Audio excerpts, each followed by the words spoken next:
Il y a quelque chose d'intrigant, presque tabou, que beaucoup préfèrent éviter quand il s'agit des relations humaines. Comment parler à cette part d'elle que l'on n'ose jamais nommer? Vous savez, cette facette rude, provocante, presque insaisissable, qui déclenche un mélange de fascination et de peur. Et si je vous disais qu'apprendre à lui parler, sans détour ni hypocrisie, pourrait dévoiler une psychologie bien plus profonde que vous ne l'imaginiez? Oui, cette part qu'on associe souvent à des jugements vulgaires, vous avez deviné le mot, ce rôle social ambigu où elle joue une sorte de miroir cruel pour révéler ce qu'elle refuse en elle-même. C'est sur ce terrain glissant, paradoxal et pourtant essentiel que nous allons marcher ensemble aujourd'hui. Imaginez une scène simple. Dans un café animé de Paris, Sophie, une éditrice de 36 ans au regard vif et aux mots tranchants, échange avec une amie qui lui reproche son comportement distant et parfois agressif avec ses partenaires. « Tu es insupportable quand tu joues à ce jeu », lui lance-t-elle. Mais ce que son amie ignore, c'est que cette posture est la seule façon pour Sophie de garder un semblant de contrôle sur ses peurs d'abandon. Parler à cette part sombre d'elle, c'est presque comme négocier avec un double qui refuse d'être ignoré sous peine de dominer la scène autrement. Alors pourquoi faut-il apprendre à parler à ce côté-là? Parce que rejeter ou craindre cette facette crée un vide où se loge frustration et malentendu. Dans le livre « L'homme et ses symboles », il est expliqué qu'une partie essentielle de notre psyché refuse la lumière et réclame pourtant une reconnaissance honnête. C'est là que la psychologie brutale entre en jeu. Il ne s'agit pas de juger ni de fuir, mais d'accueillir avec lucidité. Parler à cette part sans masque est un acte courageux qui fait vaciller nos certitudes. Je me rappelle une fois où j'ai vu cela en direct avec Marc, un designer graphique freelance vivant dans le quartier du Marais. Lors d'un atelier sur les émotions conflictuelles qu'il animait en 2023, Marc a décrit une situation où il s'était retrouvé face à sa propre colère, déguisée en sarcasme mordant envers sa compagne. Ce moment précis où il a arrêté d'esquiver ses sentiments pour les nommer clairement a été décisif dans leur relation. Ce n'était pas facile, ça faisait peur, m'a-t-il confié, mais le simple fait de dialoguer honnêtement avec cette colère a changé leur manière de communiquer. Pour comprendre cela plus concrètement, imaginez votre psyché comme un théâtre où plusieurs personnages cohabitent, souvent sans vraiment se connaître. Celui que tout le monde montre au public est souvent poli, contrôlé, acceptable socialement. Mais derrière le rideau se cache un autre personnage, celui qui parle fort quand personne n'écoute vraiment, ou qui utilise des mots crus quand les émotions débordent. Ce personnage est souvent mal compris car il exprime des besoins bruts et parfois contradictoires. Maintenant vous vous dites peut-être, comment on fait pour lui parler alors? Voilà un exercice simple mais puissant que vous pouvez essayer dès maintenant. Prenez un moment seul chez vous, dans un endroit calme où personne ne viendra interrompre vos pensées. Fermez les yeux et imaginez ce personnage intérieur dont on vient de parler, ce côté qui vous parle parfois trop vite ou trop fort quand vous êtes stressé ou blessé. Posez-lui mentalement 3 questions. 1. Que veux-tu vraiment dire quand tu te montres ainsi? 2. De quoi as-tu peur si je t'écoute? 3. Que demandes-tu en silence? Ne cherchez pas à contrôler les réponses ni à censurer ce qui vient. Laissez simplement émerger les sensations ou images. Il est possible que surgissent des mots durs ou des ressentis inhabituels, c'est normal. L'idée ici n'est pas d'être parfait ou rationnel, mais sincère avec soi-même. J'aime penser à cet exercice comme à un dialogue intime entre 2 parts souvent opposées dans notre psyché, celle qui veut bien faire et celle qui réclame plus d'authenticité même si ça dérange l'ordre établi. Accepter ce dialogue ouvre la porte à une compréhension nouvelle et inattendue. Je sais que certains peuvent être sceptiques ici. Parler ainsi au mauvais côté, n'est-ce pas encourager les excès? Eh bien non. Il ne s'agit pas de flatter ni justifier tout comportement impulsif ou blessant, plutôt d'écouter ce qui se cache derrière ces manifestations extérieures souvent maladroites. Cette approche rejoint une idée importante qu'on retrouve dans la psychologie jungienne. Rien n'est purement bon ou mauvais en soi. Chaque aspect possède sa raison d'être dans l'équilibre global du psychisme humain. Rejeter complètement ces zones dites sombres revient souvent à les voir ressurgir sous forme plus perturbante ailleurs. Et justement, parlant d'équilibre, pendant la dernière Coupe du Monde féminine 2023 tenue en Australie et Nouvelle-Zélande, un événement incroyable par ailleurs, j'ai remarqué comment certaines joueuses étaient décrites par la presse non seulement pour leur talent, mais aussi pour leur combativité, jugée parfois excessive, voire dure. Pourtant, sans cette énergie brute exprimée franchement, elles n'auraient jamais atteint ces sommets sportifs ni inspiré autant leurs équipes. Alors oui, apprendre à parler comme elle, comprendre son côté brutal, sans phare, permet aussi une forme rare de respect mutuel dans toute relation humaine, reconnaître la complexité au lieu de simplifier en catégories confortables. Maintenant, je vous propose ceci. Observez vos propres interactions récentes où quelque chose a dérapé parce qu'un message n'a pas été entendu ou a été mal interprété. Essayez mentalement de reformuler ce message en adressant directement cette part brute qu'elle ou vous avez besoin d'exprimer, mais qui est restée cachée derrière colère ou sarcasme. Ce petit geste conscient peut déjà créer des ponts invisibles mais puissants entre deux mondes intérieurs distincts, celui visible aux autres et celui secret qu'on préfère cacher même à soi-même parfois. Et puisque nous sommes ici ensemble autour de ce thème délicat mais fondamental, abonnez-vous à la chaîne si cet échange résonne avec vous. J'ai encore beaucoup envie d'explorer ces territoires peu fréquentés sans jugement ni tabou. Pour finir cette première partie, rappelez-vous ceci. Écouter réellement cette part brute ne veut pas dire céder aveuglément à ses impulsions ni adopter une posture dure soi-même. Plutôt, c'est comme reconnaître que cette énergie agit comme un feu mal maîtrisé, capable autant de brûler que d'éclairer selon notre manière d'y répondre. Apprendre à lui parler demande donc du courage et surtout beaucoup de patience envers soi-même et envers elle. En guise de prolongement concret avant la suite, essayez demain matin, après votre réveil, rapide exercice très simple. Prenez 3 minutes devant votre miroir pour prononcer 3 phrases fortes adressées sincèrement à votre propre partie difficile. Peut-être quelque chose comme « Je t'entends »,« Je sais que tu fais ça pour me protéger » ou « Ensemble, on peut mieux avancer ». Vous verrez, rien ne garantit que ça soit facile ni confortable immédiatement, parfois même ça peut déranger profondément, mais c'est précisément là que réside toute la richesse du chemin. Et déjà, je sens que nous venons juste d'effleurer quelque chose d'essentiel. Alors dites-moi en commentaire si ça vous parle. Avez-vous déjà eu l'expérience inconfortable, mais libératrice, de dialoguer avec une facette plus dure ou provocante chez quelqu'un proche? Comment ça s'est passé? Je reviens très vite pour creuser encore plus cet univers fascinant, parce qu'en vérité, on n'a jamais fini avec ces histoires-là.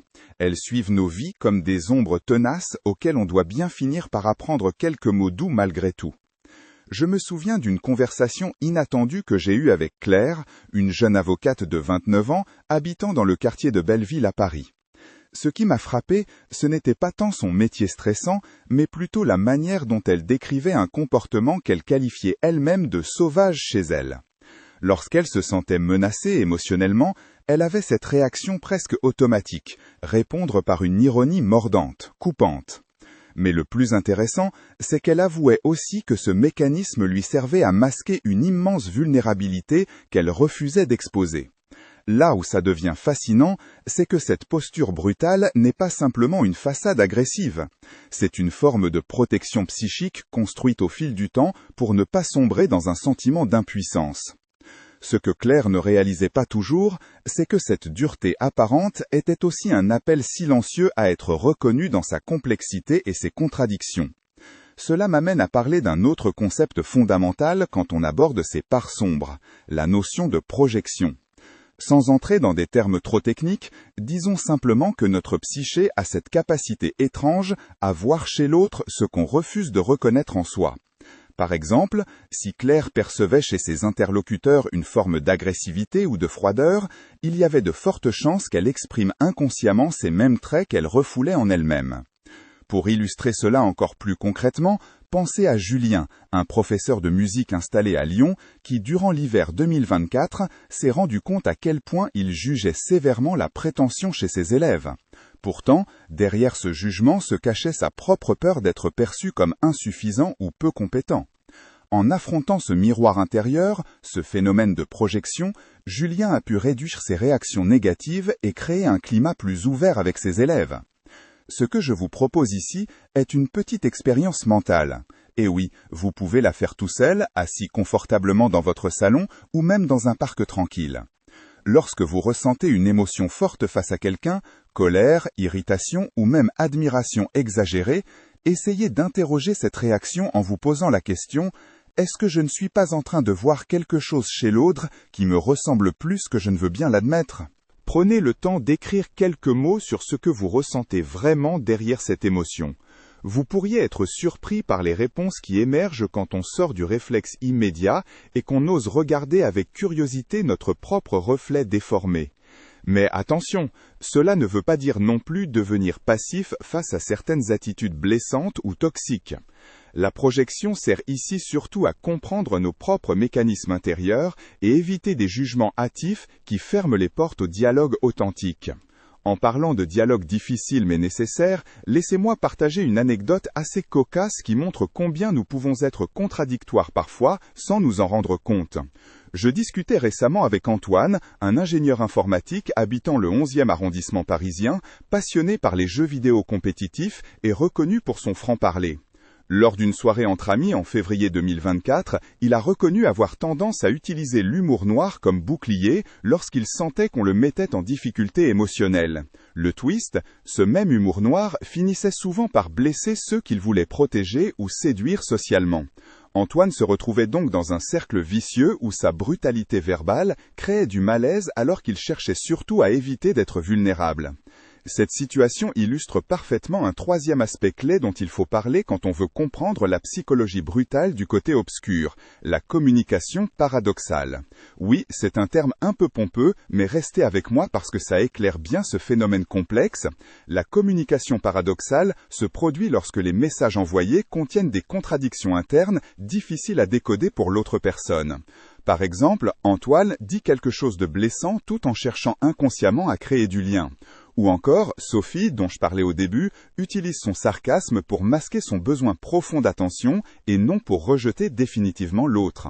Dans la vie quotidienne, ces contradictions sont monnaie courante et provoquent souvent des malentendus, voire des conflits non résolus, car chacun interprète selon son propre filtre émotionnel, sans toujours saisir cette double intention. Un exercice simple peut ici aider grandement. Lors d'une prochaine interaction où vous sentez un message ambigu ou une tension subtile, peut-être avec votre partenaire ou un collègue, essayez consciemment de poser une question ouverte du genre « J'ai entendu plusieurs choses dans ce que tu as dit. Pourrais-tu m'aider à comprendre ce que tu ressens vraiment ?»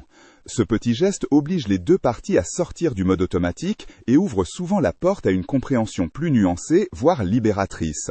Revenons un instant sur Antoine qui a commencé à appliquer cette approche lors d'un échange tendu avec sa sœur en mars dernier. Le simple fait d'admettre « Je sais que mon humour peut te blesser, mais je ne sais pas toujours comment dire ce que je ressens autrement » a désamorcé beaucoup de rancunes accumulées depuis des années entre eux.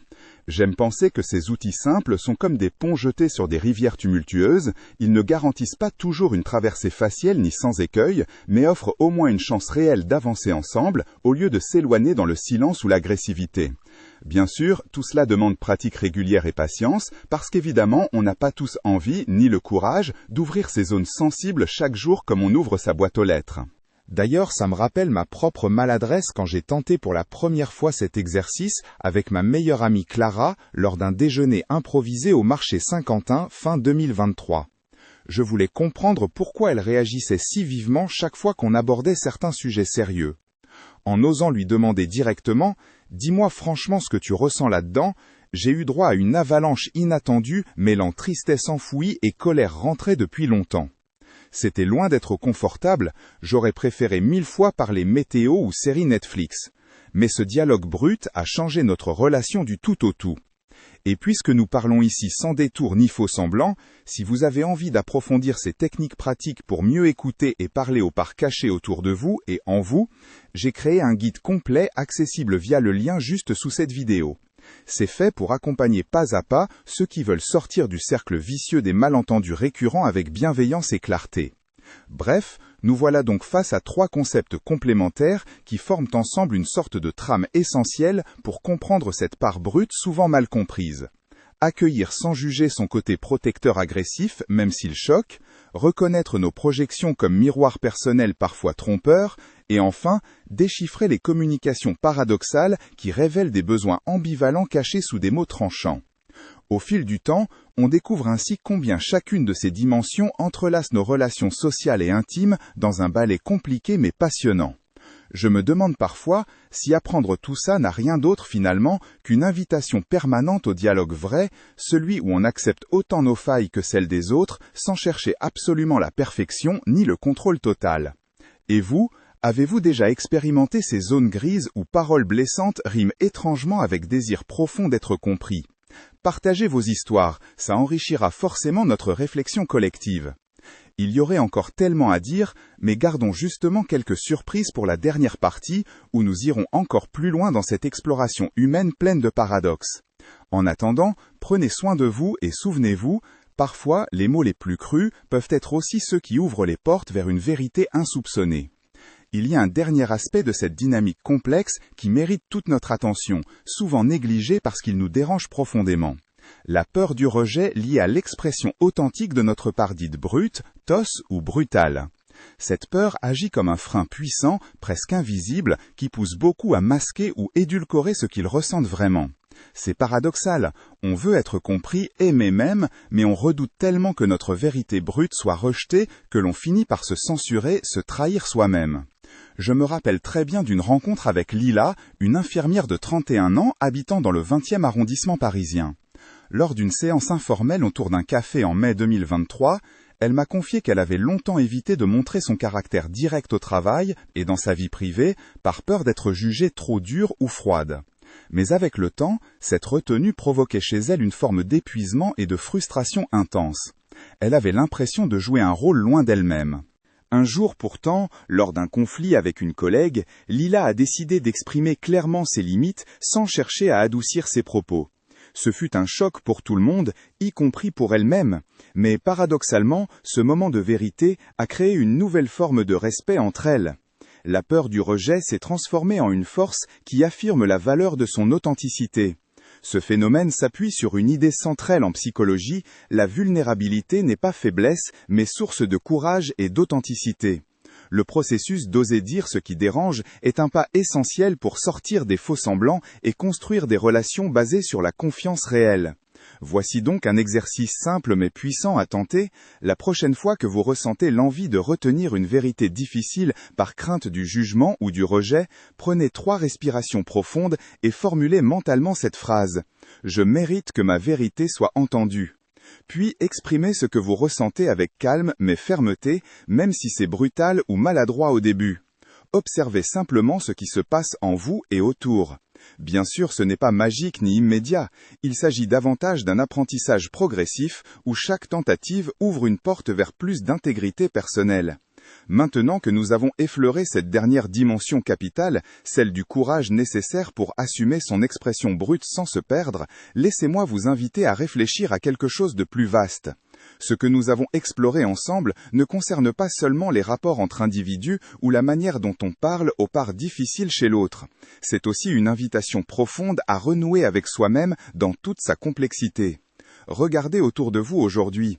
Dans un monde hyper connecté où chacun exhibe ses meilleurs clichés sur les réseaux sociaux, où la quête du paraître parfait semble écraser toute authenticité, parler franchement à cette part brute en soi devient un acte révolutionnaire. Non pas pour choquer ou détruire, mais pour retrouver enfin cette cohérence intérieure tant attendue. La brutalité dont on parle n'est pas celle des coups portés ou des mots blessants gratuits. Elle est plutôt le cri sincère d'une part oubliée qui réclame juste sa place légitime dans nos vies. C'est comme si accepter cette part, c'était accepter aussi l'imperfection fondamentale qui fait notre humanité. Je me rappelle une autre histoire marquante, celle de Julien et Sophie. Oui, ils reviennent ici, qui, après plusieurs tentatives maladroites, ont réussi à créer entre eux un espace où les vérités difficiles pouvaient être dites sans peur ni colère excessive. Ils m'ont raconté que cela changeait tout, non pas parce qu'ils évitaient les conflits, mais parce qu'ils pouvaient enfin les vivre pleinement sans fausse représentation. Cette capacité à intégrer toutes nos facettes, même celles qui semblent déranger ou faire peur aux autres, est peut-être la clé pour cultiver des relations plus riches et plus vraies. Un peu comme si le psychisme humain était fait pour accueillir ces tensions internes afin de générer créativité et résilience plutôt que division ou fuite.